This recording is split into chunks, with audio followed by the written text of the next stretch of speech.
Assalamualaikum warahmatullahi wabarakatuh. Selamat malam semua. Saya di sini ingin menepati janji karena beberapa hari yang lalu saya berjanji ingin menerangkan tentang tips-tips perempuan kalau akan sholat dalam keadaan keputihan. Tapi sebelum masuk ke situ, saya ingin menerangkan sedikit tentang keputihan terlebih dahulu. Bagaimana teman-teman supaya tahu bagaimana hukum tentang keputihan yang sudah sering kita bahas, yang sudah sering panjenengan ketahui pasti tentang hukum madhi dan wadhi.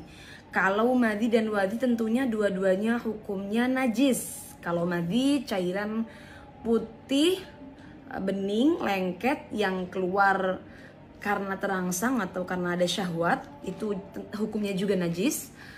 Kalau wadhi keluarnya setelah kencing atau setelah mengangkat beban-beban berat, ciri-cirinya itu putih, keruh, dan kental, ini juga hukumnya najis. Tapi perempuan tidak hanya mengeluarkan madhi dan wadhi saja, ada juga kadang-kadang tidak sedang setelah kencing, juga tidak dalam keadaan terangsang, tapi tetap mengeluarkan keputihan. Nah, ini dalam kitab-kitab disebut dengan rutubatul farji.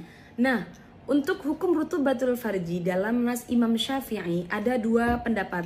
Ada perkhilafan, ada yang menghukumi suci dan ada yang menghukumi najis.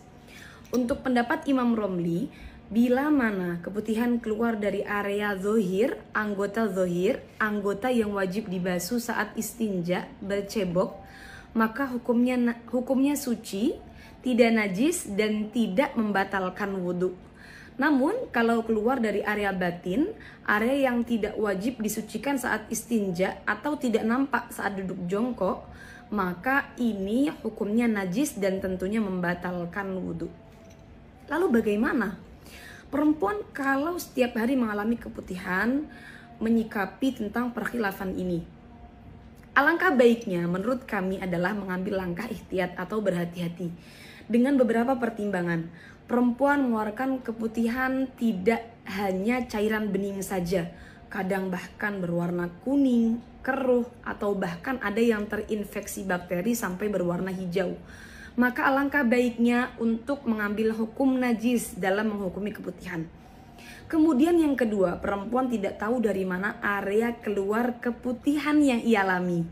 Maka alangkah baiknya juga mengambil hukum ihtiyat, sehingga karena kalau mengambil hukum ihtiyat, maka berarti hukumnya najis. Ketika akan sholat harus disucikan dulu, harus dibersihkan dulu, harus istinja secara sempurna, baru melaksanakan sholat. Tidak sah sholatnya perempuan yang membawa keputihan yang hukumnya najis. Lalu ada pertanyaan dari teman-teman yang banyak masuk adalah, bagaimana menyikapi perempuan yang sering was-was? Duh, saya keluar nggak ya? Saya keluar nggak ya? Kayak keluar keputihan. Kadang pas dicek nggak ada seperti itu. Jadi hanya was-was saja. Atau kadang ada, kadang nggak ada. Nah, was-was ini penyakit teman-teman. Maka harus dilawan. Menurut saya pendapat yang paling tepat, kita bisa ikut pendapatnya Shahibul Ibanah, pengarang daripada kitab Al-Ibanah, mengatakan bahwa perempuan kalau mengeluarkan cairan berwarna bening, lalu dia ragu-ragu apakah ini najis ataukah suci, maka hukumnya adalah suci dan tidak membatalkan wudhu. Jadi mantapkan hati bahwa jangan-jangan yang keluar itu bukan keputihan bahkan, tapi sisa cairan istinja, sisa cairan cebok. Tentunya ini tidak membatalkan wudhu dan tidak najis hukumnya. Atau kita bisa ikut pendapat Shahibul Ibanah agar hatinya tenang, mantap bahwa itu bukan cairan najis. Nah, tapi kalau betul-betul terasa keluar keputihan, lalu dia ngecek dan ternyata yang keluar adalah cairan keruh ataupun kuning, tentunya hukumnya najis dan wudhunya batal, sehingga dia harus mengulangi wudhunya.